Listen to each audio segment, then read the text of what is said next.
Hey guys, welcome back to Pistons Talk Podcast. Hope you guys are having a great Sunday evening. I'm joined by a Detroit Pistons content creator. You guys probably know him. If you don't, you're living under a rock. Pistons Jack. Jack, welcome back to the show, man. Haven't talked to you in a while. I'm excited to be here, man. Thank you so much for having me on. We're in the middle of like the dog days, as some people call it. August is like almost the toughest month, I feel like. But no, really excited to be on here to have some fun today and talk about the Pistons. For sure. Dog days of off season. I think we're 5 weeks out before training camp starts. So I always tell people like it's gonna come here before we know it. We do have a couple of questions. I know we're actually going to be playing a game. We did it last offseason called Pistons Squares. I'm sure you talked about it on your YouTube channel, but do you kind of have any thoughts with the Malik Beasley news as of late? Yeah, I think uh, first of all, I was just kind of shocked. I think a lot of us were shocked. Like, I didn't know what the outcome was going to be, but I did not expect it to be there to be an outcome before the regular season. So that was the shocking part. Then I was just happy for Malik, to be honest, because obviously we've seen how the situation played out with Jonte Porter and what was at stake, and it was a lot at stake if he was proven guilty. So I'm happy for Malik, but as it relates to the Pistons, I'm like secretly confident the Pistons could retain him. I know there's some other teams out there that can offer more salary wise. And I'm going to dive into that a little bit more, but just I think the Pistons have like a 50-50 shot to bring him back. If I had to put like a percentage on it, but I think it's really exciting because if they can add him, I think their shooting is better than last year. And I think they improved in some other areas on the roster, which we might talk about later. So they can bring him back. I'm really excited. Yeah, there's a lot of discourse with Malik. I'm just happy that he got cleared. Just like taking basketball aside, just the human element of it, because I think if you go onto social media, like some of the comments are just like absolutely wild. And those same people that were just like trashing his social media are like, sign Malik. Like they're commenting like on post I'll make. I was like, man, like I got like comments of you like trashing the guy, but I'm Yeah, happy for him. I really don't know what's gonna happen. Like if the Pistons decide to bring him back. I mean, so far there's just been like Knicks and Cavs that minimum. So fingers crossed, man. I'd love to have him back on the team. I always say you can never have enough shooters. Yeah, I think just finally on the Malik thing as well, like you mentioned, like I think this is a great example of why we should let things play out. And this won't change anyone's opinions or thoughts, but and everyone's entitled to what they like. But I think it's a good example of why we should let these types of things play out before jumping to conclusions. But no one will probably listen to that. But I had people messaging me being like, you need to post about Malik, post about Malik. And I was just like, I'm just gonna wait until there's an outcome. And I am shocked that it was happened this quick. And I'm just very happy for him and the people involved with him. Yeah, same here. But I know Pistons make me drink. I hope you're drinking with celebrations, not drinking during the rebuild because I think we all were. But appreciate you leaving a comment. Got a comment from Devin, says he's just here for Pistons Jack. Love it. Shout out, Evan. Shout out to Devin. So we're gonna be playing a game, and I kind of put Jack in a little bit of distress here because this game is called Pistons Squares. So we're gonna go over your list, and we'll Oh get man, into it. mine first. Yeah, we'll go into your list. So we'll start with the most underrated, and then best role player. So you have Karis LeVert as your most underrated player. Why do you feel he's the most underrated player on the Detroit Pistons this upcoming season? So I feel like a lot of the conversation about the veterans the Pistons brought in last season was none of them were really two-way players or players that could hold their own on either end. And I understand a lot of the fan base, me included. I was like, Nikhil Alexander Walker, when we went back to free agency, like that was the exciting name. And of course, he went to Atlanta. Pistons didn't get him. But I think Karis LeVert, the more I've had time to think about it, because when he was signed, I feel like we didn't hear a whole lot about him being tied to the Pistons. At least I didn't. So I wasn't like shocked they signed him. But the more I've had a chance to dive into his game, I think a portion of the fan base is underrating the impact he can have because at 6'5", 6'6", he can hold his own defensively. And I think you've been big on this, Anthony, is like he played his best basketball. And I believe he even said this in his initial media availability that JB Bickerstaff made him buy in on the defensive end. And he played his, like, that was when he got to the Cavs maybe 3 years ago, I want to say. That's when he really bought into defensive side and mixed that in with the isolation scoring he can bring. So I think he can be a real key contributor on both ends. And he was a really good clutch player last season. I haven't dived into his whole career, but just going off last season with the Hawks, he made some clutch shots. And I think that's key. I know we're getting Jaden Ivey back, but I think it's key to have a guy like that who can get his own shot and do a little bit when the game's tight, because we can't have that all on Cade. And I guess if you want to throw Ivy in there as well. So that's why he's my most underrated. Just a brief summary. I love it. I think a lot of people here that are U of M fans probably remember him going to Michigan. Had a really good college career. Surprisingly, like he was a better college 3-point shooter than he's been in the pros. Like he shot 40% from three. But everything you said, I agree with. I honestly think he's really going to help Jaden Ivey a lot. I think when you kind of look at his archetype, that's exactly what Jaden Ivey needs, because Jaden Ivey can play more off ball because Karras has the ability to handle the rock and distribute and set stuff up. So Jaden Ivey doesn't have to do it every possession with the second unit. I love this for the most underrated. And to your point, like I think it was Cody Davis who had posted one of the questions about Karras's defense. He's like, when I was in Brooklyn, they didn't ask me to play defense. He's like, JB demanded that. That was like a non-negotiable. And he really has, praised him for his development. And I remember like when he got drafted to Brooklyn, obviously a lot of fans here locally in Michigan were like, we should try to get Caris LeVert. And then you just kind of see him blossom in Brooklyn, had a lot of opportunities and played some pretty good ball. So I love this that you have him most underrated. I actually didn't have him. I think it all on my Pistons Squares, which is kind of wild. I love it. We're different. It's good.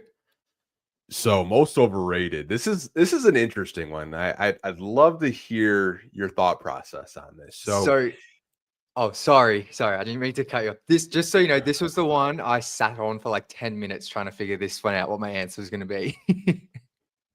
Yeah.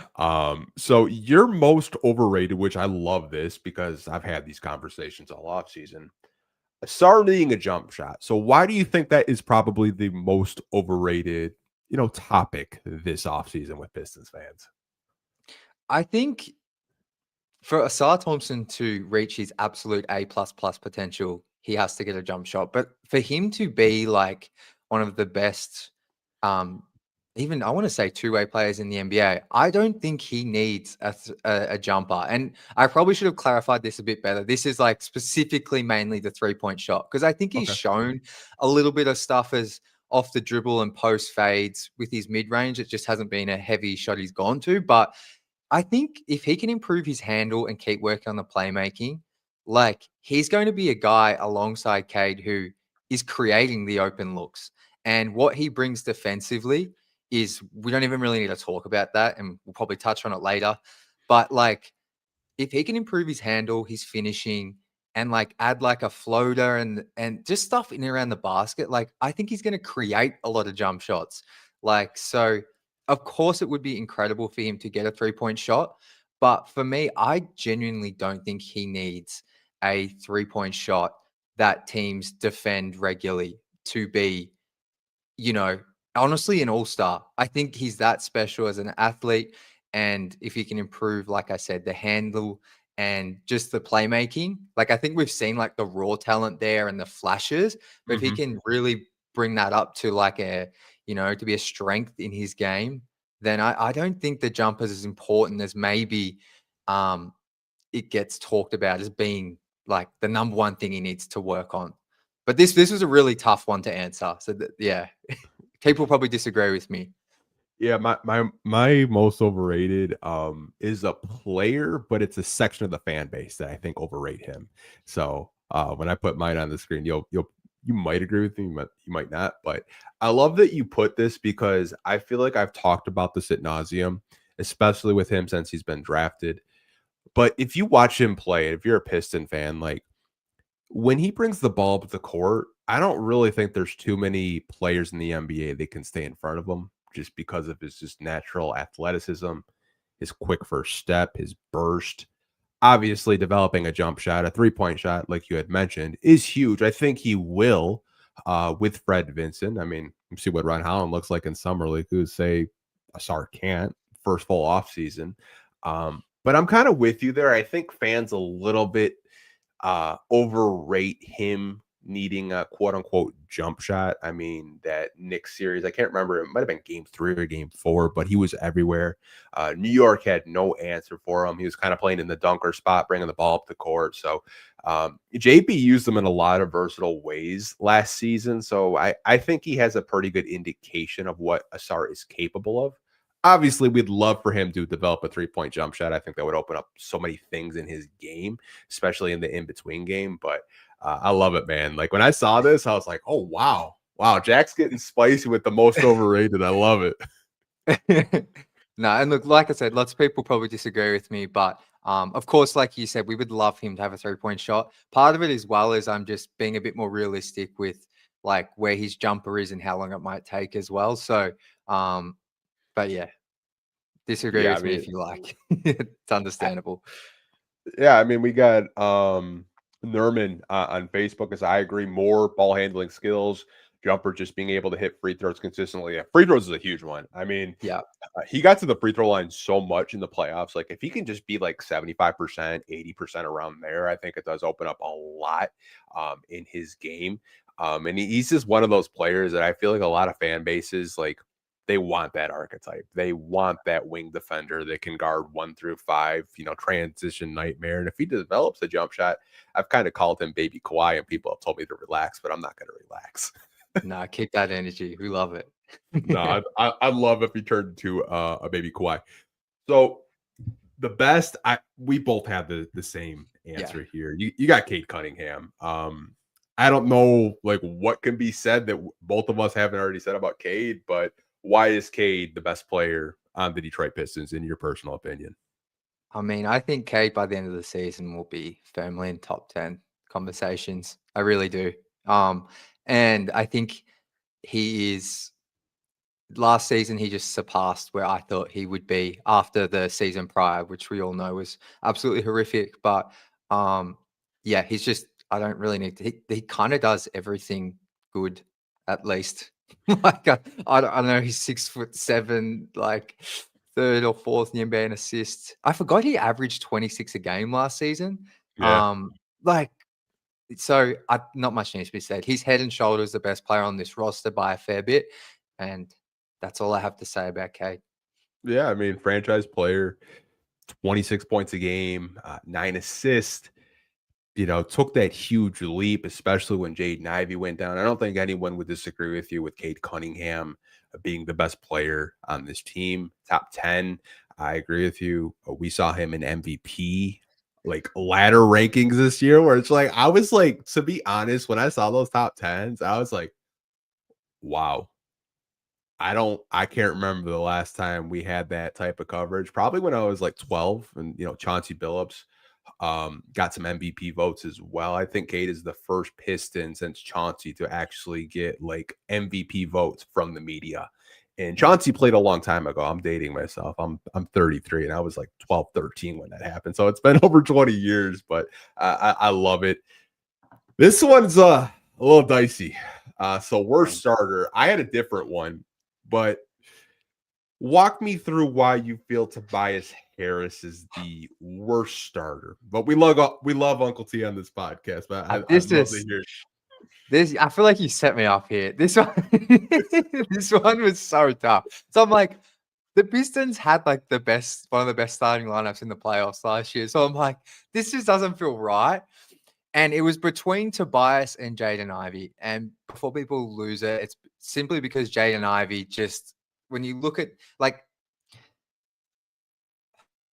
the reason I've chose Tobias, right, is because I think when I'm kind of projecting into next season, and I think Jaden Ivey's going to have really good bounce back season. And it's important to remember when Jaden Ivey got injured, the Pistons had won 4 out of 5 games. They just started the big turnaround, and he was averaging like 24-4 on crazy percentages. So I truly believe this team was this season would have stayed the same, if not slightly better, if they had Ivy the whole time.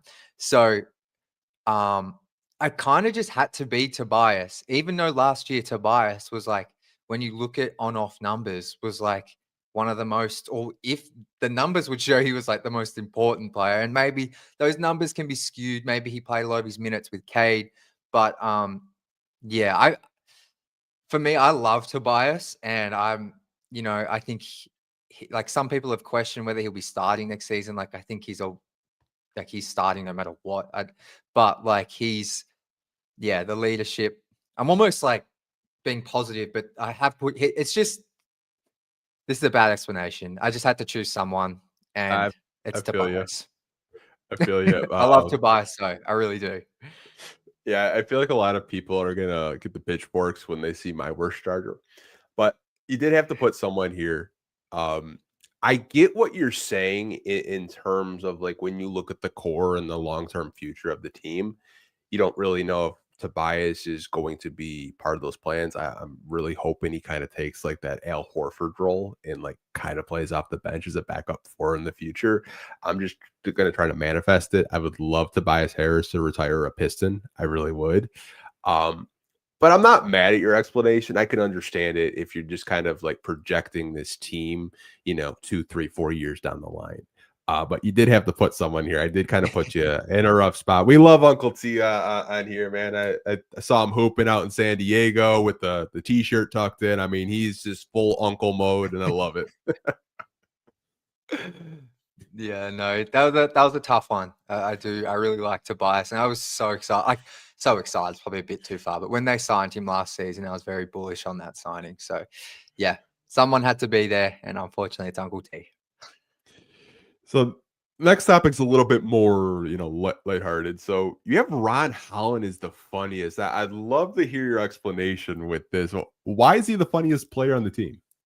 Ron just makes me laugh the most. Like whether it's his dancing in the pregame, I love his vibe. I love that was often on like music, but on the court he makes me laugh as well because he just doesn't back down from anyone. like I was going through clips in my phone from games I was at last year, and he had like a thing with Russell Westbrook. He had stuff with Draymond Green. Like he doesn't and like that makes me laugh. Like in a way, I'm like proud to have him on the team, but he just makes me laugh the most. Like I just find him funny. Like he's almost like a bit of an old soul as well. Like the way he talks and how deep his voice is, he does not sound 18 or 19. And I'm not gonna lie as well. I gotta factor in his pops as well. Ron Holland Sr. is also like the vibes, like they're just the Hollands that just seem like a vibe. They're positive people, and that's why I got him as the funniest. And I think Ron, like maybe it was some of like the rookie hazing stuff they would do with him, but like he just made me laugh the most last season. Obviously, like if Malik was on the roster, maybe he would have been in this category, but yeah, or maybe Jalen Duren, but I think JD's got a more subtle sense of humor. But yeah, I've chosen Ron. I don't hate it. I think Ron is like he's pretty funny. I remember you probably remember it too. Jaden Ivey game winner in Sacramento. And I think I don't know who posted it. It might have been like Paul Reed or something like that on Instagram. And someone recorded he's like, they mad as hell and like laughing into the locker room. And like you could just kind of tell like his personality. The rookie hazing. I'm glad the rookie hazing for the Detroit Pistons isn't as bad as when it was during the Andre Drummond era. Like some of the stuff they did to Spencer Dinwiddie, like duct taping him in the shower and leaving him there. Like the most they do is they got to wear some like Hello Kitty backpack and some Crocs. Yeah. Like it's not that bad anymore. But I kind of agree with you. I think Ron is a pretty funny character. I mean, you watch him on his Twitch when he's gaming. It's like I said, doesn't seem like a second year player. Seems like he's been in the NBA for 10 plus years. It was his maturity and everything like that. Most annoying, this actually made me chuckle. I'm not going to lie. So you have Jalen Duren, motor, from October 29th to December 29th. Why don't you tell the people why you were annoyed with the motor with Jalen Duren for those 2 months? Oh, it was so frustrating. It was so frustrating because it was like those first 2.5, 3 months, whatever it was, like it was just like we know how talented you are. We know like the physicality and the athleticism you have, the passing, the shot blocking. We know it's in there, but it was just like he would, and foul trouble is still a bit of a thing with him, but particularly in like these 2 months, it'd be like, I don't know. It was just like, man, what are you doing, JD? Like, you are so much better than this. And he admitted it himself in like sometime in January that, like, I think I want to shout out Hunter Patterson actually had the quote and video on Twitter, but he basically said he was being soft. He said he was on some soft. I don't know if I can swear, but you know what I'm saying. Oh, yeah. Like he was just like, it was just so frustrating. So that's why I had it as most annoying because there was so many post games where I'd be like, should we be starting Stu? Like Stu was playing so much better, but it was almost like, come on, JD, just pick it up. Like we know you can be better. And it felt like sometimes he would even like pout a little bit. And it was giving me flashbacks to my guy, Andre Drummond. And he like, much I love Dre, like he would, I think he's even admitted himself, like he would pout a little bit. And like, I was just like, come on, JD, we know you can be so much better. And we saw that from like 2025 onwards. He was like a different player almost. Like, so that's why it was my most annoying because it felt like all the time the conversation was he shouldn't be starting. And it's just annoying because we know how talented he is. And I'm glad we got to see that for 4 or 5 months in a row.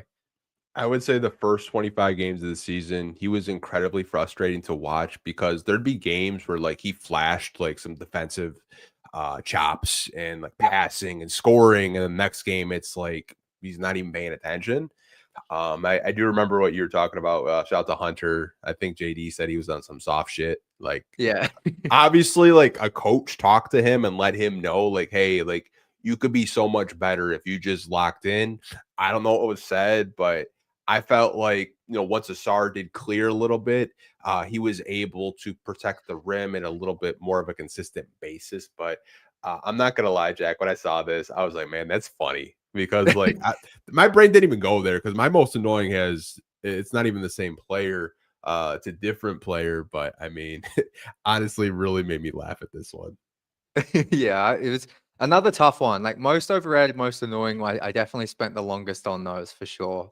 So that's a fun exercise. Oh Got man, me I mean, thinking. you got to get creative when it's off season. I mean, I don't know how many times I can talk about contract extensions or anything like that. I mean, like we both do podcasts multiple times a week. So, I mean, you're just kind of scrapping. I mean, you might get desperate and like kind of look over the Bleacher Report trade proposal. Like, do I really want to talk about that? It is August. No, I feel that for sure. So you have Cade Cunningham is the most potential. I know you kind of touched on him and is the best player. Why do you think he has the most potential on this team? Well, look, I think he can still go to like another level. Like, I think a lot of people have spoken about, and I agree with all this, like his pull up three, the 3-point shooting. Like, I think that was what let him down in the playoffs, amongst a couple other things. But he's still got another level to go. And the other player I had on here was probably Ausar. But I just thought if I was being completely honest with myself, I think Cade, like, even if Ausar gets to his highest level, I still think Cade's got his levels higher than Asar's. So that's why I put Cade. I'm sure there's some good arguments for some other players, though. I think it's exciting. We have like 5 players I could honestly put here. Yeah, So I mean, you got a core, you got a lot of guys that you drafted in the top 5. I did have a different answer here, actually. I was kind of surprised to see Cade, but I can understand it because I've always said I think there's another gear there. I think if he wanted to, Cade could be a 30-point per game guard. If he really wanted to, he could also average 10 plus assists if he wanted to. I think what makes him so unique is he doesn't really have to get 25 touches to be effective. He can get 10, 15, and the Pistons still win. Now that they have, proper spacing around him, none of that, too big lineup and like 1980 spacing out there. But this one was actually kind of surprising a little bit. Yeah, no, the way I looked at it kind of was like, I guess maybe he's already like, when you compare him to some of the younger players, like he's already kind of gotten to where a lot of us, like a certain level of his potential. And there's players like Ivy and Asar who are like kind of just scratching it. But I just think like the way I looked at it was like, who has the most potential on this team? And I just think Cade does. So, but there's plenty of other good answers for sure. Yeah, I mean, I get into mine. I think a lot of people would probably agree with me, and they'll probably agree with you as well. Got people Yeah. saying Ivy probably has the most potential. Yeah, I mean, you could use Ivy, you could use Ron Holland. There's Jalen Duren. There's a lot of guys on this team, and that's what happens when you got a bunch of 20-year-olds that haven't, even like reached their peak yet. So you have most wasted potential, and it's Marcus Sasser. So kind of walk me through this one. Well, I think Sass could be like a genuine like first guard off the bench. I don't want to say six man, but like I could see him being like that 6 man microwave scorer. I think whenever he got opportunities last season, more often than not, felt like a lot of the time he capitalized. Had some big games, one in particular against the Spurs at home, where I don't think Cade was playing. And like I've always been a big believer in his shot making. And I think whilst he is undersized, like there is some defensive stuff there that even going back to Houston, like I was just a huge Marcus Sasser fan in pre-draft in 2023. So I think it's the reason he's the most wasted potential is because there's just not minutes for him here. And especially if the Pistons get Malik Beasley, like it's just really hard to see him kind of ever getting a consistent role with this team. And so that's why it's most wasted because I think on another team or if the Pistons didn't have, say, Jaden Ivey or some of these other veteran guards, like there is a role for him. And I still do believe he can be a really good role player in the NBA on a playoff team. It's going to be wasted here in Detroit. It feels like barring significant injuries. I tend to agree with you, and I got the pitchforks on me last week because I had mentioned if you're not going to use him, just trade him. Because I feel like he's just wasting away on the bench, and that's not really his fault. I mean, like what you laid out, like you look at the guard depth, like he's maybe third string. I mean, does Chaz Lanier kind of push to him getting into his minutes? Like the shooting guard depth on this team is stacked. And it's not really his fault. I mean, they tried to push him as a point guard, and he's not a point guard. I saw that experiment last year during the summer league, and when Jaden Ivey went down, I was like, he's just not a point guard. He's a bucket getter. You're kind of putting him in a position where, not saying that he couldn't thrive in it, but I think he would need a little bit more time to develop as just like a lead guard and setting up offense and stuff like that. I tend to agree with you. I think most wasted potential for him, but the circumstances, there's just not a lot of playing time at shooting guard. Like you mentioned, they bring back Malik Beasley. Like he's like way deep on the bench to the point where it's just like you might have to move on from him and just find him a new opportunity in a new home. Yeah, totally. Cade Cunningham is the best passer. I tend to agree with you, but for people listening and watching right now, why do you think he's the best passer on the Pistons? Oh, I think there's no other really pure playmakers on the team. Like, Karis Yeah. LeVert can pass, Asar can pass, but like, I think Cade's just so far in it. But he's one of the best assist guys in the league. I think third or fourth in the NBA last season. I can't remember if Halliburton finished slightly higher and got third in assists per game, but yeah, he nearly averaged 10 assists. And I know he has the ball a lot, but I just think he's the best passer, and it's not particularly close. I tend to agree with you. I'll give an honorable mention, and it might surprise some people. Duncan Robinson is actually like a really good passer, like an underrated passer. I think a lot of Pistons fans will be really pleased with some of the reads that he can make. But I just want to throw that honorable mention out there of Duncan Robinson being a good passer. You can throw Ausar in here as well. Totally. No, the Duncan Robinson one's definitely a good shout for sure. I didn't even thought of that. Best perimeter defender. I feel like you could have two answers here, but tell me why you believe Ausar Thompson is the best perimeter defender on the Pistons. Just watch that playoff series on Jalen Brunson. Like, honestly, like I think Asar somehow got better as a defender in the playoffs, or maybe like I know every time I post something, I get that GIF or GIF, I don't know how you say it, but of Yeah. Brunson hitting that shot.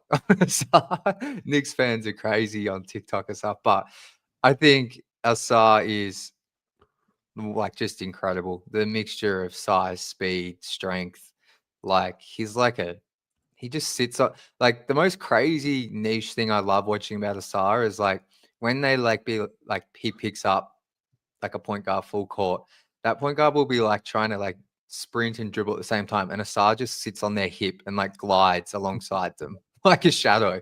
Like it's crazy.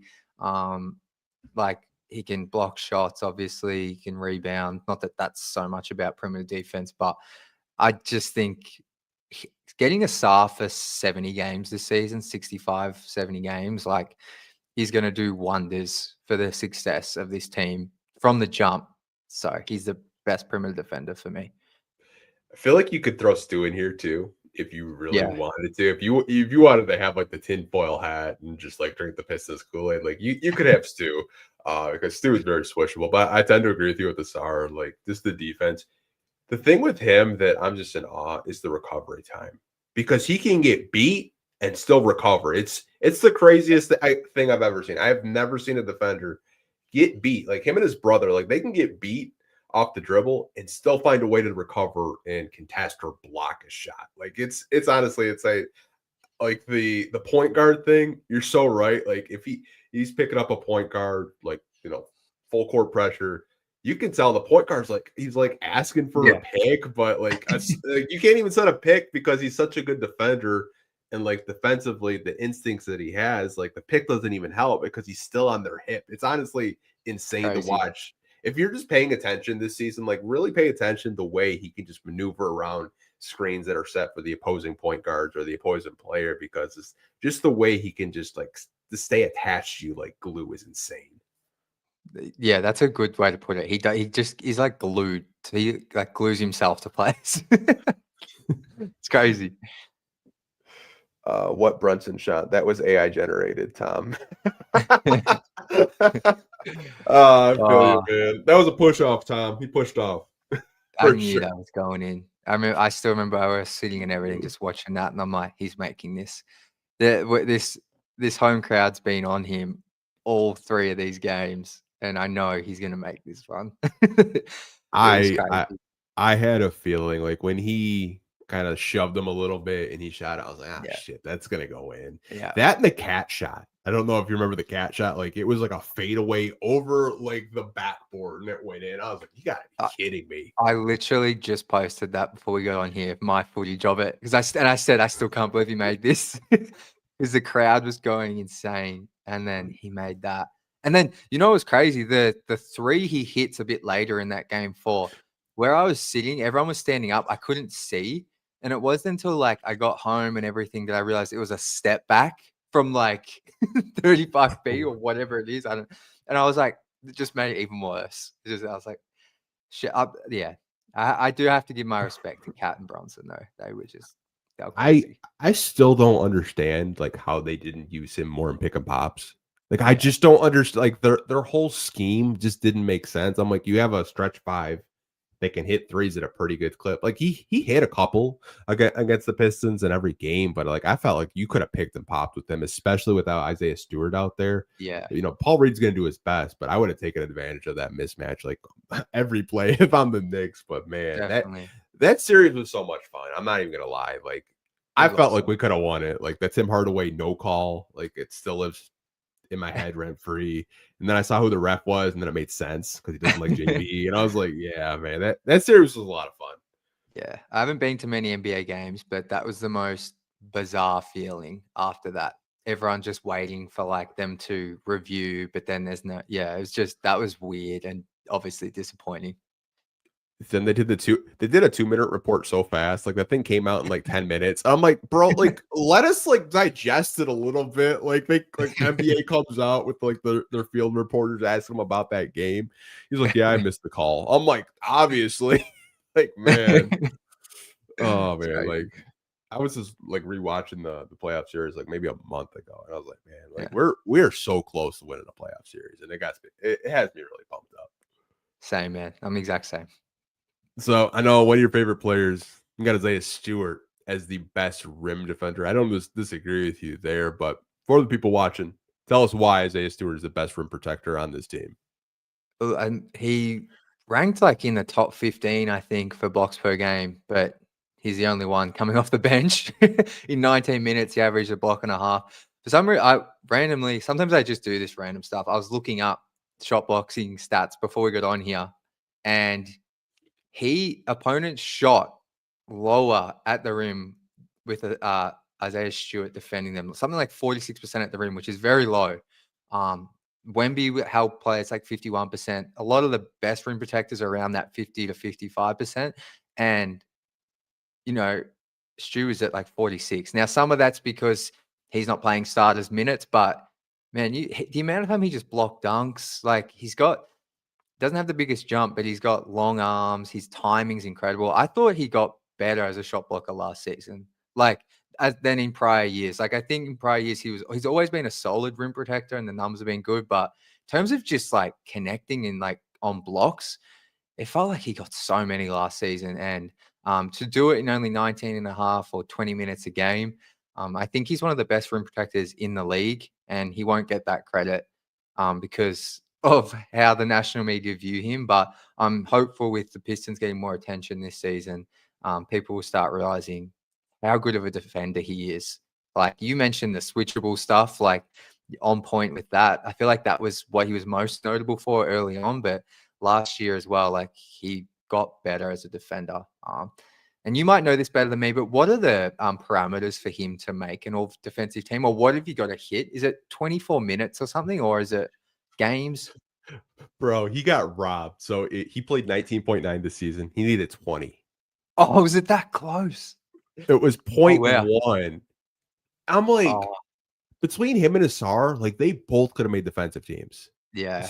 Especially Stu. Like the thing with him that I think not a lot of bigs know how to do is drop coverage. He's Yeah. really smart when he sees drop coverage and he's waiting. Yeah. Some of the blocks, man, like I remember that block against Boston that was huge. He had a couple against Atlanta, Yeah. blocking Cat in New York City and giving the Matumbo wave. Like some of the stuff that he did this year at the rim was incredible. I don't Yeah. think he gets the credit because like that stat you had. I think he was like up there with some of the best shot blockers. Like they had to go back like over 8+ years of some of the best rim protectors out there, and like he was in the same class as like a Roy Hibbert, who was a really good shot blocker with Indiana from a few years ago. If you guys remember those Indiana Pacer teams with Paul George on it, but I mean like his rim protection is just next level. I was on a podcast with Blake Silverman and Wes Davenport. Shout out to those guys. And I was like, I think Stu can average over a block a half a game. Like I really do. Like I believe in the shot blocking. Like it's just so elite. It is. No, he's really good defensively, and I'm hoping we know how good he'll be this season, but hopefully the national media and that can see it a little bit more apart from just posting him anytime there's a fight or a tech. I remember Paul Reed and Kat were fighting, and like the cameraman at ESPN pointed the camera at him. I was like, bro, Yeah, that's diabolical. He's not even in the game. Like, what are we doing, bro? Like, come on. crazy. Like I get it from a content point of view, but like you can highlight both things. Like Stu doesn't help himself with some of these things, but he is a very, very elite defender as well.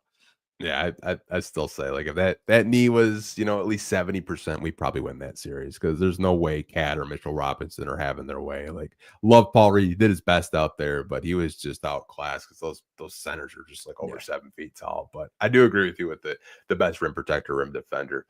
So I feel like most athletic. This one is you could have a couple different answers. Why do you believe Ausar Thompson is the most athletic player on the Pistons? I think just him and his brother are like tier of their own. Didn't I think Cade said it after the game against Timberwolves, so he threw it off the backboard. He's like, the Thompson twins just aren't like us or something. I'm messing that quote up. And then even LeBron said as well, like they're like crazy. Like I think it speaks for itself. Like the Pistons do have some very good athletes on the team, clearly, but I think just like I said, the speed, size, and athleticism, it's kind of what made LeBron James, a lot of him very special. And like, I'm not comparing them to LeBron, the Thompson twins, but they are kind of freakishly athletic in a way that you don't even see at the NBA level, which I think has the best athletes in the world. So it's, yeah, this one was pretty easy for me. I'm not going to lie. Yeah, I mean, you could maybe convince me why you think Jaden Ivey's the most athletic, and I would at least like listen to you. But I mean, some of the stuff these guys do, it's insane.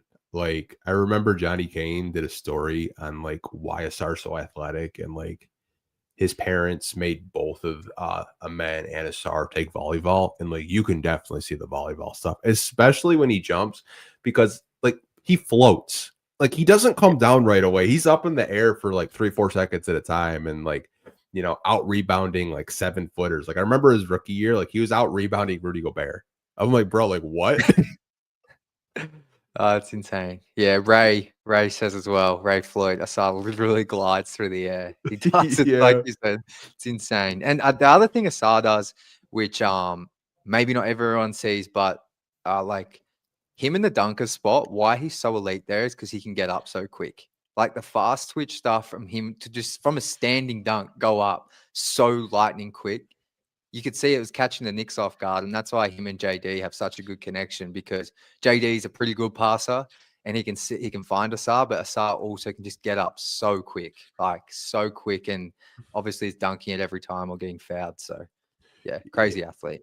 You could literally see the Knicks assistant coaches, like when he was in the dunker spot, they're like pointing to him, like he's right there, and it didn't matter because by the time like Josh Hart or OG Anunoby were like trying to look for him, he's in the air and it's like a lob or a dunk, and it's just like, man, like some of the God-given athleticism that kid has, dude, it's crazy, because I feel like he could be like up there with Biggs in just rebounding. I believe he had the most blocks during the Monty Williams year. Like he had more blocks than Jalen Duren his rookie season, which was like kind of mind-boggling when you go through the numbers. You're like a 6'6" forward had more blocks than our starting center. Like holy crap. Ausar as well. I remember that season, the first 15 games, he was like arguably like Wemby was in a tier of his own, but he was like one of the best rookies.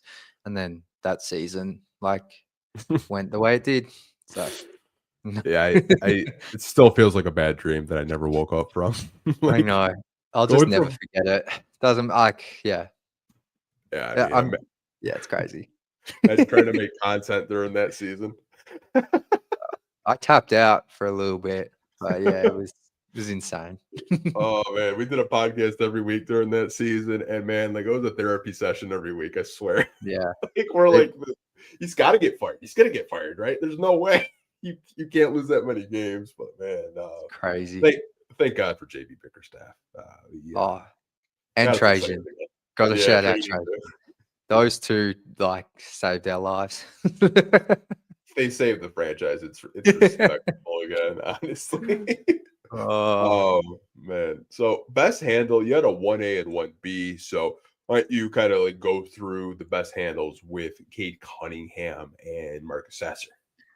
So before last season, I would have had this solely as Marcus Sasser, because I think Cage had flashed a nice handle, but it just would like he would get stripped sometimes, and he still has like turnovers. But I feel like Cade's handle in year 3, it must have been, it was a little bit loose. But I honestly thought last year Cade's handle got incredibly better, and I know he still needs to improve his finishing around the rim, but I just thought he'd get a much better job at like being able to navigate through defenses in traffic with his handle. Because at the end of the day, like I'm a believer now in playing JD and Ausar with Cade, but you know, you're going to have some slight spacing issues, and I think Cade improving his handle really actually helped that trio kind of work. And I thought he has the best handle on the team now. But I just want to shout out Sasser, because I think from in college to now, like his crossover, his step back, like we don't get to see it a lot. But I think if you put these guys out here playing one-on-one, his handle would stack up against pretty much anyone's on the team. So yeah, that's why I had those two. I think I can kind of I see what you're saying. Like Sasser to me has like playground type handles. Like some of the Just like Yes. when you're going to play pickup, like if you guys saw my tweet earlier, I tried to play basketball today, rebounded the ball, sprained my ankle. Oh, Like you're kidding. I gotta hang it up. I'm Oh unstanding man, over here. that I can't even sucks. Sorry to rebound a hear that. basketball, but kind of circling back to Sasser, he's got like those playground type handles where you're just like, ooh, like how did he do that? Like he's just got that ball in a string. And I think he does have one of the best handles on the team. Cade, I think Cade has good handles too. He's got some crossovers on some players this season. I'd like to see his handle get a little bit tighter, which I know it probably will because he's a workhorse.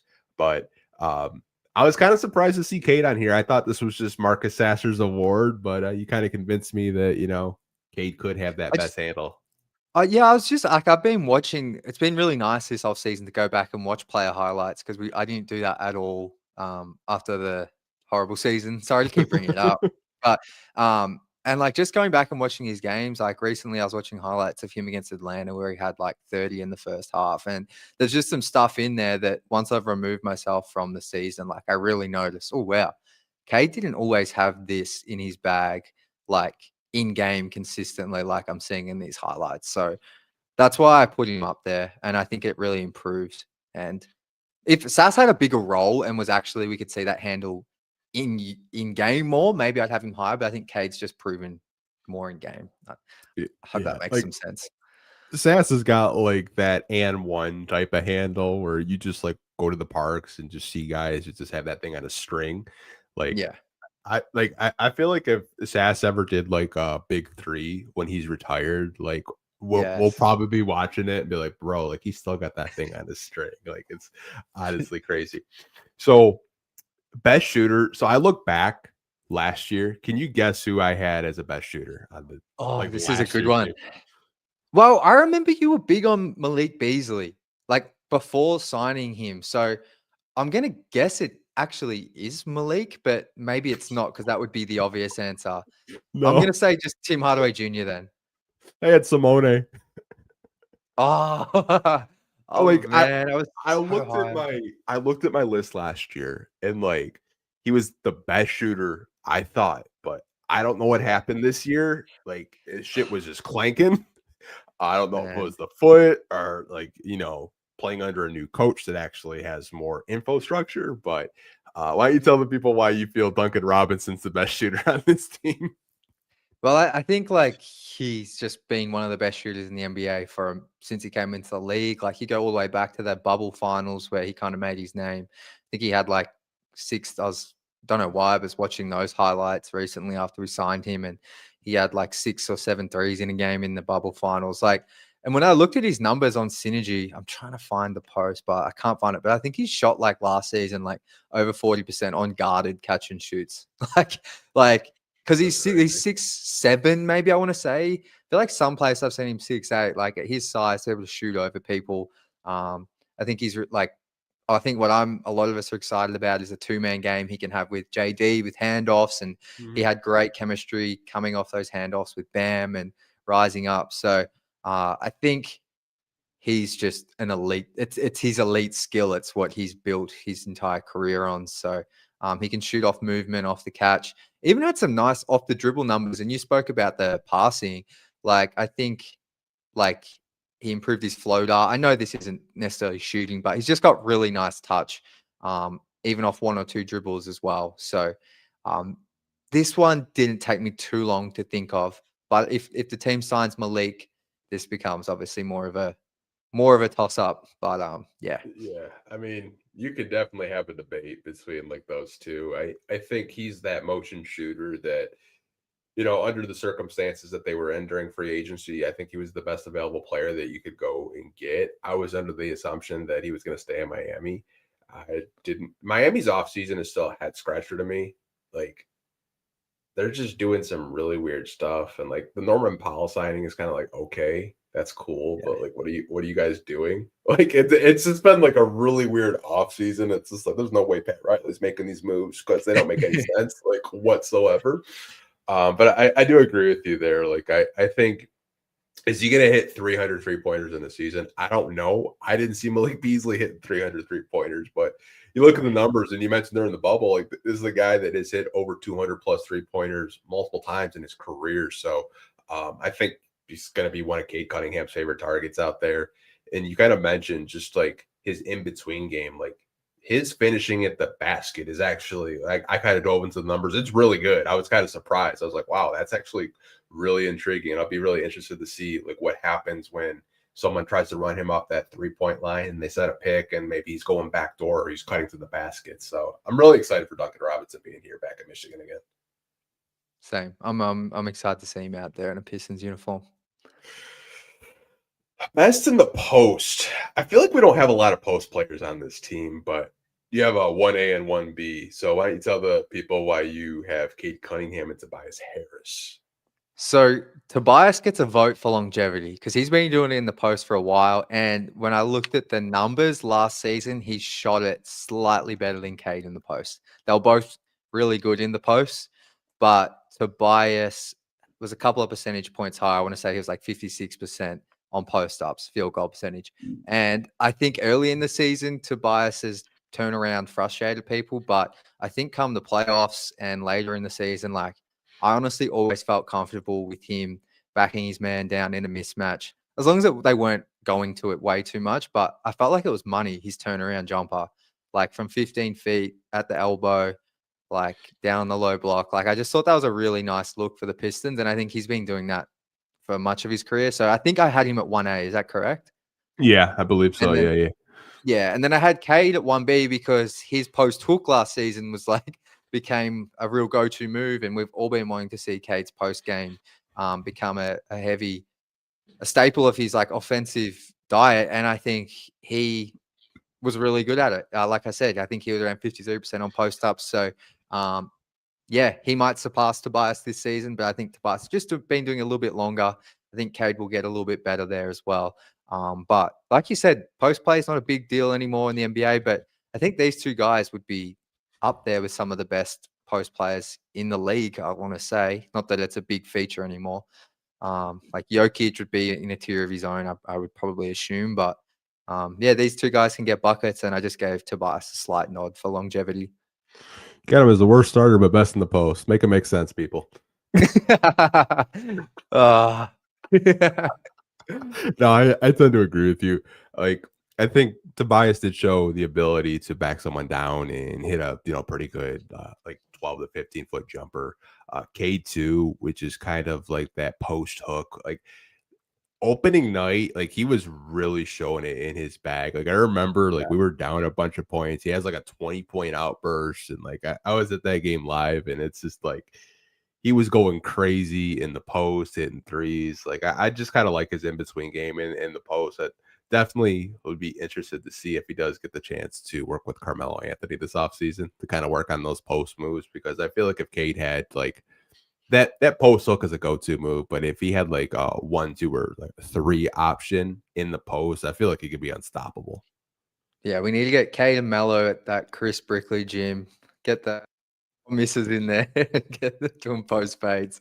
But I like how you brought up that opening night, because I think JB might have mentioned it. Like Cade improving his conditioning is a big thing, because you look at the earlier games of the season for Cade, like he was getting up poster dunks, and that opening night game, he looked really quick, and like he obviously carried a massive load last season. So of course he was going to taper off a bit, but man, that opening night game was crazy.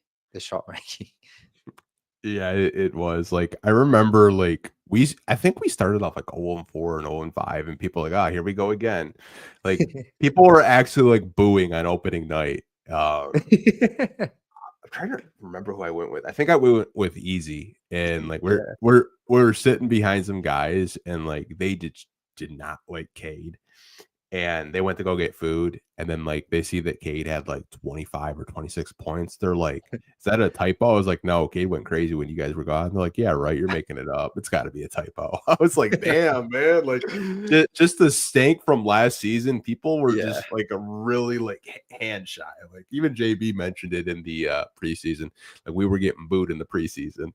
And then like Man, the that the yeah. place is sold out by like playoffs. I mean, you were there, like it was Yeah. crazy. And that season did damage, but I think it made even last season even better, to be honest, in a way. I mean, going from 14 to 44 is crazy. Like I did not see that happening in like year one, but I mean, it's Crazy. so we got one more. Best role player. I can't say I'm surprised that you got Stu here. I feel like low key he's one of your favorite players, but Oh, he like, is my favorite player.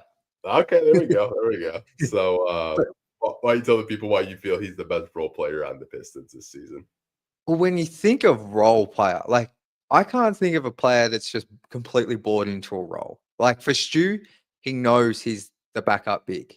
He's not, I'm sure very deep down, like, of course, he would love to be a starter, but like everyone else on the Pistons bench probably wants to start or probably sees themselves truly as a starter or working them way. Like, I think Stu's just bought into his role the most and he's excelled in that role incredibly well. And I think when you just think of like what a role player is, like he kind of, to me, a role player is like, I guess they can be in the starting lineup, but I more foresee role players as like bench guys. And I think he's just completely bought into that role and is like, just from a mentality perspective, like doesn't, him not starting or him only playing 16 minutes if JD has it, like I really don't think that affects his role, like his mentality or his performance. Like he's just buys into that role. And yeah, that's why I think he's the best role player. I tend to agree with you. I actually have a different player as the best role player. I'll show my list in a little bit. But when you think of Stu, like I think a culture setter. I think of like a glue guy. I think of a guy that like if he wasn't on the Pistons anymore, I think their mental toughness, in my opinion, wouldn't be the same. He Yeah. does so many little things that don't show up on the box score, and I feel like he sacrifices his number for the betterment of the team. And I think everyone needs that. Like I compared him to, he's our Kevon Looney, like what the Golden State Warriors had. Like Kevon Looney sacrificed his numbers. He's one of the best glue guys in the NBA. I think that's what we have in Isaiah Stewart, but Kevon Looney Yeah. wasn't blocking shots like Stu though. Like let's just be clear. Like Stu's rim protection is crazy, man. Like we had Pistons fan calling him Baby Ben Wallace this year, just with some of the slots, man. It was crazy. I think honestly, a really good comp for Stu is honestly like Miami Udonis Haslem. Like not the Udonis who like towards the end of his career, but like him with like younger Dwayne Wade, the Miami Heat team with the big three. Like he was a crucial player. Like I'm pretty sure he started a lot of those games, particularly in like the first couple of seasons with the big three. He was a great defender, had that mid-range shot, and really just established himself alongside D Wade. But Udonis is like was there his whole career. Like I hope that's what Stu is. I think Stu can be a little bit more impactful. Like it's more just like the impact he has on the organization with like culture, like you said. Like if they moved on from Stu, like I genuinely think that would leave a massive hole in the locker room. And if you were to move on from him, you would better make sure it's for like a real difference maker. I It think better be for, Trajan understands that. yeah, it better be for a star. Like I'm just saying, like if you're gonna move on Yeah. from him, it better be for a player that can impact winning the way that I think he impacts. 'Cause I remember, you get the same comments. Like we post the box scores, and he didn't score, but he had 8 rebounds and he had 2 blocks in like 12 minutes. And I don't Yeah. really think people see the value in that. But I mean, you saw him when he wasn't in the playoffs. I mean, it was a completely different team. Like he just adds a different element, I think, as the backup center. Like I called him the best backup center in the NBA because I honestly believe that. I don't think there's any backups in the league that are blocking shots like that, crashing the glass and talking shit at the same time. No, I agree. And it's been really cool to see him like posting like with his trainer. Like I've seen you sharing the clips, like him like practicing that three ball.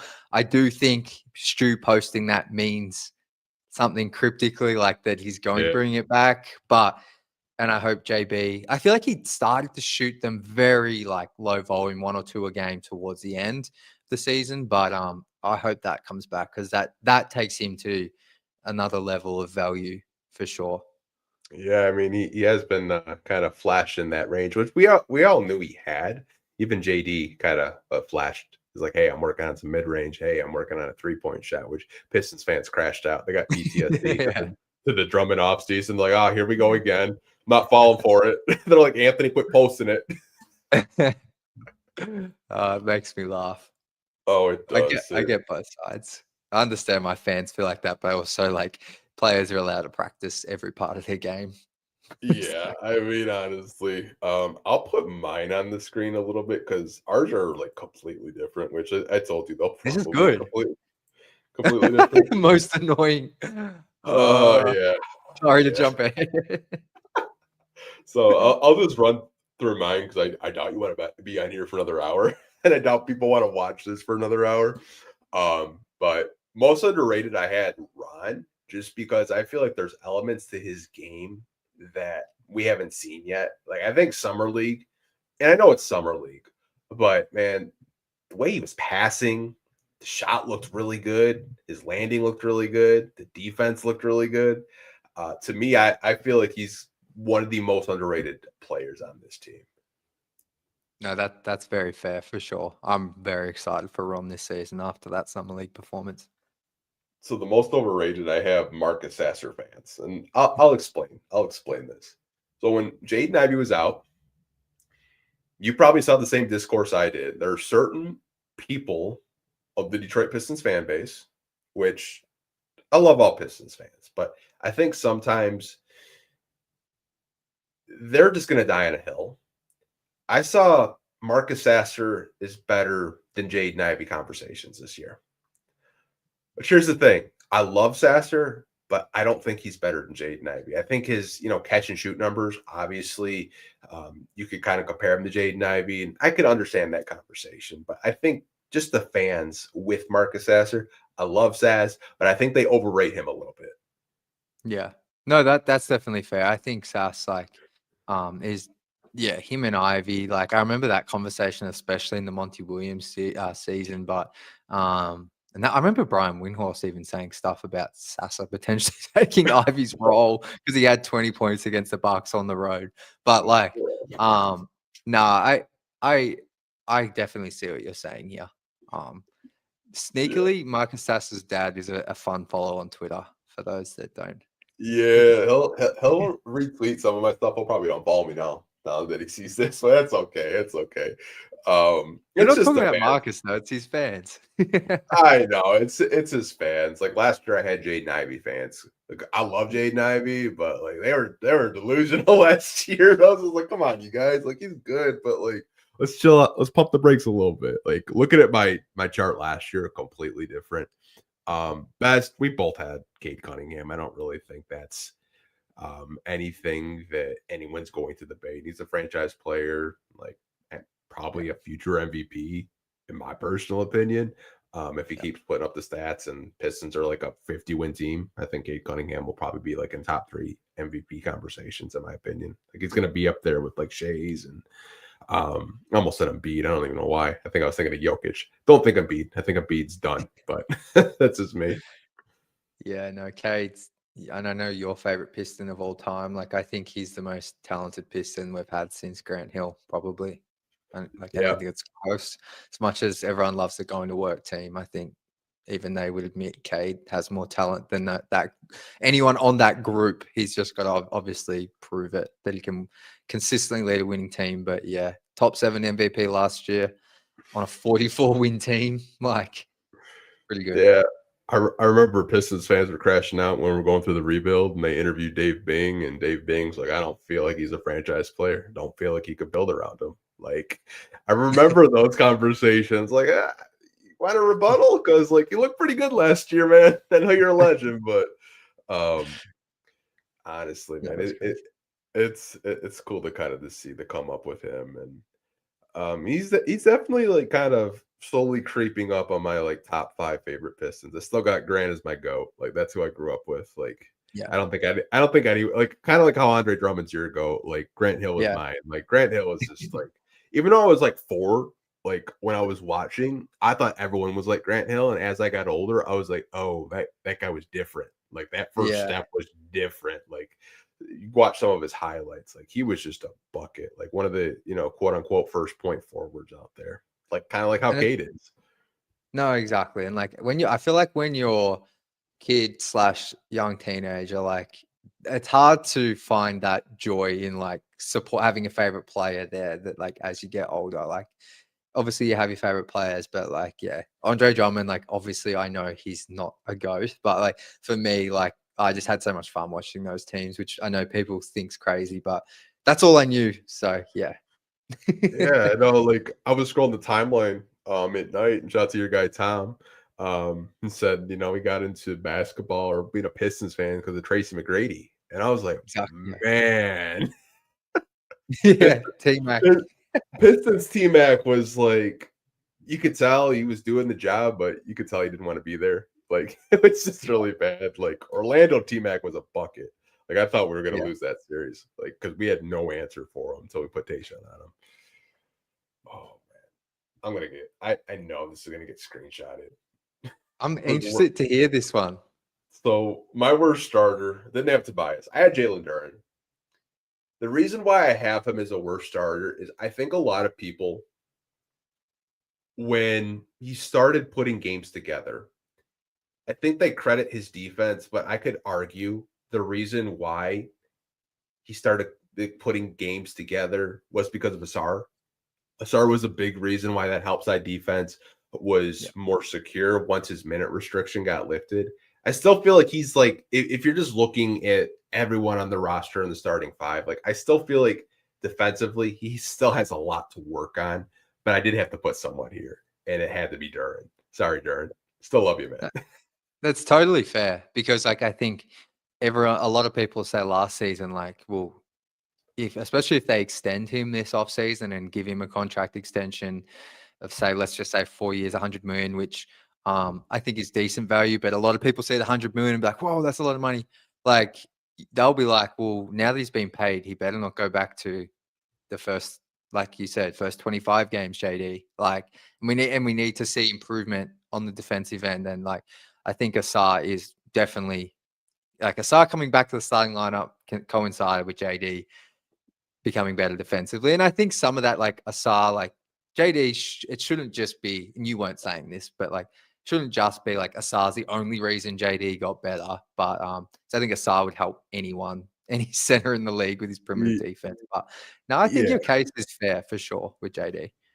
Yeah, I mean, it's not to say that like, once Asar's minute restriction got lifted, like he did make some strides defensively. I will give him that respect. But I mean, um, I think if you're just watching it through a different lens defensively, you can really see the ground that Ausar covers, and JD didn't really have to worry about that as much, so he could try to protect the rim a little bit more. But I mean, uh, he obviously had to put a player here. I mean, you had Tobias, I had Duren, so I'm sure it'll get screenshotted and sent to somebody. Who knows? That's why Probably. it's the game. It's like, show me your list. Show me. I'd love to see you guys play this game. I'll send you guys a template to make it. Like, go for it. So funny as I got Cade. I know you had Ron. Cade really won me over with the Funny Marco interview. Yeah. And then like the Jimmy Kimmel stuff this summer. Like Cade to me is low key funny. Like he's not trying to intentionally be funny. Like when he was just kind of like trolling with Marco, he's just like, I need number 2. He's like, no, I'll pick your number for you. He's just like, you seem like a 67. Like I was just dying. See, I think Cade, no, because I think you've already convinced me. For some reason, Cade just didn't come into my mind. But I think he knows he's funny and that low key stuff, like his vibe is always to be like low key, super chill, funny. But like you convinced me. He is the funniest. I'm kind of annoyed I didn't pick him. I feel like you could have a lot. Like Paul Reed was mine last year. Because I went down the rabbit hole. Paul Reed went on a couple of Philadelphia 76ers podcasts when he was with them. And like he thinks about everything like really thoroughly, and like just what some of the questions that they asked him and the answers he had, I was rolling. I was like, man, Paul Reed's funny as hell. He just seems like a chill dude too.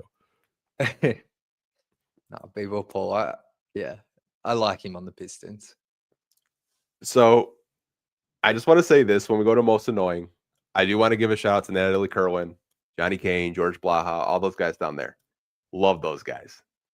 The reason why FanDuel Sports Network is the most annoying is trying to watch a basketball game is damn near impossible. I paid for the service all year, and when I would put it on my TV, it would work, but then I have to log on my computer for a verification code, then my phone, like all season. Like I needed to log in 3 separate times just to watch a basketball game. No shot at like Natalie or Johnny, any of those guys. Like I've had them on a podcast. Like they're great. It's just the app, man. I don't know how you watch basketball games, but the FanDuel app is damn near impossible over here. It's international. This is one of the few things international Pistons fans and NBA fans they take a huge win over all of people locally in the US. Like all I have to do is pay 250 Australian dollars, which is about only like 170 USD. I can watch all 30 teams, all 82 games, every preseason game, every playoff game, all NBA TV, anything that's on there, classic games. That's it. So when I come to the US, because they have the blackouts and stuff, I just pay for a VPN while I'm in Detroit or wherever. And the VPN might be like $15 a month. So it's like, I think it's crazy to me how complicated it is for you guys to watch a US product. And I do understand, like, obviously there's TV rights and everyone pays a lot of money for those, but it just is constantly crazy to me about how many times I see Pistons fans struggling to watch their team. So, man, it's crazy. Like, I know there's reasons for all that stuff, but it seems way too hard sometimes. It's getting even worse now because now you have like Amazon Prime and Peacock, and it's just like, oh great, I gotta buy more subscriptions. But it's just like a whole thing. Like I just feel like the move is just going to basic cable because like that's what it used to be when I was a kid. Like you could just watch the Pistons game on basic cable. You didn't have to pay for an exclusive Comcast package or like it sounds like internationally it's a lot easier. And you said the VPN, everyone's going to be looking up what a VPN is if they don't know it already. They're like, what the hell is he talking about? But yeah, man, like you're kind of giving away the secrets. No, it's crazy to me. That's definitely valid for most annoying.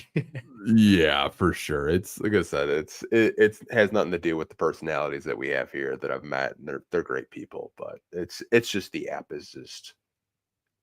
Oh man, like I forgot to cancel it, and they took over like $300. And I'm like, crap, because I have it like on the yearly subscription, and then it was like out of my bank account. I was like, crap, I forgot to cancel it. Damn it. I think we had the same answer for most potential. Like everything you said about Ausar, I tend to agree. I think he's just scratching the surface here. If he develops a jump shot, if he develops kind of like a mid-range shot, everything else defensively, I already feel like it's elite. And I feel like he's gonna be a breakout player this year. I don't know about you. Definitely, because he's gonna get that off season, and regardless of the jump shot, like I think him, like you said in that game 5, like that guy was like he was everywhere on a playoff series, had like 20 points. Like I think he can do a bit of everything. And I think him, Cade, and JD figured out something between the three of them that like with Tobias and a shooter, like that's a really fun trio that can play both ends pretty well. So very excited for Ausar. He's a huge key to their success this year. For sure. My most wasted potential isn't Marcus Sasser. It's Isaiah Stewart. And I'll explain. I feel like he could take way more 3-pointers than he did last season because he shot a pretty good clip. I was a little bit frustrated with the way he was used offensively. Like defensively, I was extremely pleased, but there were so many opportunities where they pass him the ball and no one's guarding him, and he would pass up a jump shot. So I don't know if that was a coaching issue or if that was by design. But to me, I feel like this is a guy that could be a stretch 4. You can pick and pop with him. And you mentioned, he's kind of been teasing that he's working on 3-point shooting. I just hope this season we see him at least take. I'm not asking for like 5 a game. Like, give me 2 a game. Like, I'll be happy with like 2 attempts a game. I agree. Yeah, I would like to think it was a coaching thing last season. I can't remember if JB spoke about it or anyone asked him. Maybe they did, but I definitely felt like it was a coaching thing early on to have him be more of like just a screen setter and like his shots came all around the rim. I think he did get better with his touch around the basket because that was something he kind of struggled with. But no, I see what you mean here because I think offensively there is a little bit more there, and it kind of you could say it was wasted last year by not because I think the season before he shot like 35 or 6% on like 4.5 threes a game. I hope I'm close on accuracy there, but it's not like he was just shooting 1 3 per game the season before. So it was interesting to see that pretty much be eliminated from his game. Yeah, like I said, I'm assuming it was a JB thing. Maybe he just wanted him to just focus on setting picks, crashing the glass, and not shooting as many threes. But I mean, if they're just going to disrespect you and like leave you that wide open, like a lot of teams did this year, you got to let that shit fly, in my opinion. Yeah. No, I'm with you. I hope we see it too. So best passer, I had Cade Cunningham, much like you. Being top 5 in assists, setting up his teammates, the usage that he had. There's not really anything I can't say about Cade Cunningham that both of us haven't already said. That's why he's my best passer. Nah, definitely. I don't have anything to add. He's the guy. So best perimeter defender, I had Ausar. I just realized I made a mistake on my best rim defender, putting JD there because I just grilled him for his rim protection. That should be Stu there, so I did make a mistake. But best perimeter defender, Ausar. The ground that he covers, the switchability, being able to switch between a point guard and a center. Just some of the stuff he does, man. It's so next level. It's like he knows what's going to happen before the opposing team does because he's just in such great position. Definitely. No, can I random question? I bet just while we've been talking about Asar, can you remember who you wanted at pick 5 in that draft? Oh, yeah, I could. I wanted Cam Whitmore. Same. I'm so Yeah, glad that's not what happened. I think I'm not gonna lie. the only person I know for a fact that was pounding the table for Ausar was Koo from Locked Yeah. On Pistons. Shout out to Koo. Yeah. Koo was like, we got to take Ausar or a man if he's there. He was right. Like just the type of defender he is. Like I wanted Cam Whitmore just because I felt like before, like going into that draft, he checked a lot of boxes. I know. Do you remember the comps people were giving him out of college? Yeah, no, I remember Sam Vecini was huge on Cam Whitmore as well, and Bryce Simon. Like, I can't remember the exact comps, but he was athletic and could shoot and score. Like, well, he still is, but yeah, I can't remember the comps though exactly. Halle Berry Thompson. I, Shout out to Tom. I do I think remember. with a star, like not to go back to this too much, but I think like the lack of shooting, I think probably is what scared me off. And I probably bought too much into the OTE competition. But like I think that's why I was definitely more Whitmore. But I'm very, very happy we have a star. Have to shout out Troy there. Yeah. I remember Pistons fans were calling him Sadiq Bey 2.0. They're like, why would I draft another Sadiq Bey? And I was just like, oh my God. Because he went to Yeah. Villanova. I was like, bro, like, what are we doing, man? And, Like, and the other one was Jarris Walker was just Isaiah Stewart. just because I they had the look, same hairstyle doesn't mean they're like, yeah. Jarris Walker can't even get playing time. He might get some playing time this year This with year. the Pacers, but I mean, it's kind of crazy to think about. He's barely got any playing time, and he was a lottery pick. But yeah, best rim defender. I must have been multitasking. It's not Jalen Duren. It should be Isaiah Stewart for everything that you were saying. Like just the ability to switch, the drop coverage, being able to just move his feet, stay in front of quicker defenders, and still challenge. Like he might not block it, but like he can stay in front of some of those fast switchy guards and like bother their shot. I have no idea why I have Jalen Duren here. My apologies, everybody. Wasn't paying attention. You're good. Most athletic, Ausar, kind of like you. Just the ability just to blow by people, just that bounce, first step. Everything about Ausar is just like next level athleticism.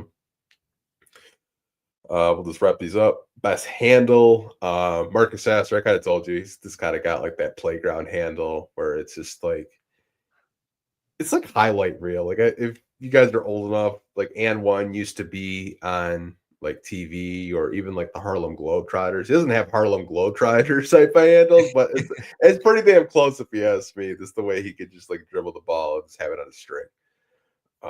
Let's see. Best Definitely. shooter. Best shooter, Duncan Robinson. Everything you said, like unless we sign Malik, definitely you could have a conversation about the best shooter. But I got Duncan Robinson as the best shooter. It's a bias because I feel like he was the only player that actually like backed down opposing players. Like sneakily, if JD does develop a jump shot this year, because he has teased it, maybe he could be in this next upcoming season. Because I feel like he has the tools to be a jump shooter. He has the tools to back down, opposing centers and, work on those fadeaways. Because you see him in like pre-games work on it like every game, but we never see him actually shoot the basketball. Yeah, I think it'd be interesting. I think he did come across my mind, JD, for best in the post, and like I feel like even just these little hook shots around the rim got better. So yeah, no, that'd be good. Like, because I still feel like he doesn't really have an actual go-to type of move where you could throw it down to him consistently. But I think he's trending in the right way, especially in the post. It kind of helps when you're stronger than everybody and you can just kind of push people out of the way. It's like Yeah, maybe he doesn't. It's kind. I'm not comparing him to Shaq, but it's kind of like just bullying when you got someone smaller. Because like you look at JD, like he looks like he's 260 pounds. He's just chiseled. Like he's just a big kid, and he's only 21 years old, which is still scary to think about. it's I think is he 21?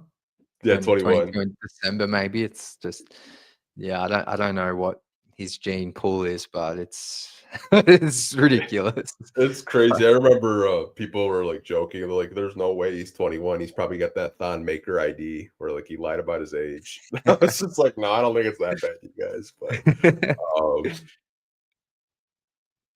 Totally. player, I got Ron for the same reason why you have Stu. It's Yeah. just the energy off the bench. It's the spark plug. I felt like last year when Ron came into a game, the energy picked up and they started running. Like this was a team that loved playing in transition, and I felt like at times during games with the starting unit, they weren't running as much. JB subs Ron in, they start running, they start just running up the score. So that's why I had him as my best role player. I can understand why you had Stu though, but had to give Ron a little bit of love there for the best role player. Yeah, I like it. I'm like we were saying earlier, I'm really excited to see what Ron's got in store this season with a bigger role. I assume minutes wise, at least he should get an uptick. So can't wait to see that jumper, how it looks in regular season NBA games, because those flashes in the summer league were like, oh wow, we might yeah, have a real legit second, third scorer here if that's real. So it's exciting. Yeah, it's honestly crazy. This was actually a lot of fun. Like I remember I had this game last year, and I'm trying to remember who I played it, but he was just like, "Man, you're gaslighting me. You just set me up for like all these." No, that But I don't know if you have anything else you want to talk about, but if you don't, I do have your social media links down below.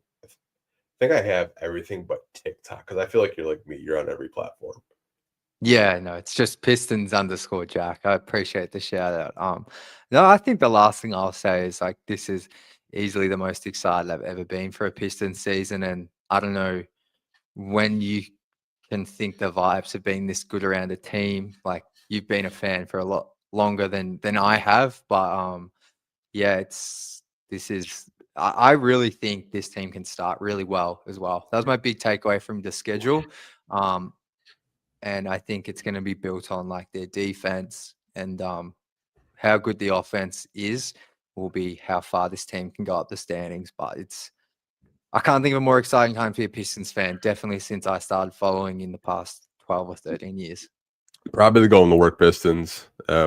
Just the buzz around the city. I feel like a lot of fans back then were really invested and bought in. Um, it's been a while. Like you look at all the teams. Sorry, Red Wings, except for the Red Wings. I mean, you get the Lions that are red hot. Tigers are one of the best teams in baseball. Maybe they can make a deep postseason run again. And then you got the Pistons that, finishes the top 6 seed. And now there's expectations, which I think we haven't had expectations for this team in a long time. Like I didn't have expectations like during the Dre years, even though they went 44 and 38. My expectations weren't as high as they are now because like I was having conversations last week. I was like, can this be a 51 basketball team? Can they be a top 4 seed? Which I don't buy the Atlanta Hawks, by the way. I will still say that I don't buy Atlanta. They're not better than the Pistons. I don't either. That's been one of my most annoying things this offseason is people just sliding them ahead of the Pistons. But yeah, I'm with you on that. I think they'll be better, obviously, but like I think people just like the shiny new toy. Yeah, I mean, like if KP's healthy, sure. If Jalen Johnson could play more than 50 games, sure. But I still think it'll be a battle with the Pistons in Orlando, and obviously you have the Knicks and Cavs. But wouldn't surprise me if they're like a top 5, top 4 team in the East, and they get even more national games. Like I think they had 16 national games. Wouldn't surprise me if they got flexed to like 20, 25 personally. Yeah, but I agree. It's crazy. I'm so excited, man. It's honestly like I know we're like still like a month and a half away from preseason basketball, but I'm itching for it. I can't say I've been itching for Pistons basketball in quite some time. No, it's exciting to have real expectations, and even like you said, national TV games. Like it's not something we're used to, so then it's a welcome addition for sure. Yeah, we were getting our national TV games taken away from TNT because we were so bad. Like that's how bad the Pistons were. Like they're like, here, we'll give you a game. We'll give you a game, and they're like, nah, we're gonna take it away. You guys suck. I was like, wow, man. Oh man, that's crazy.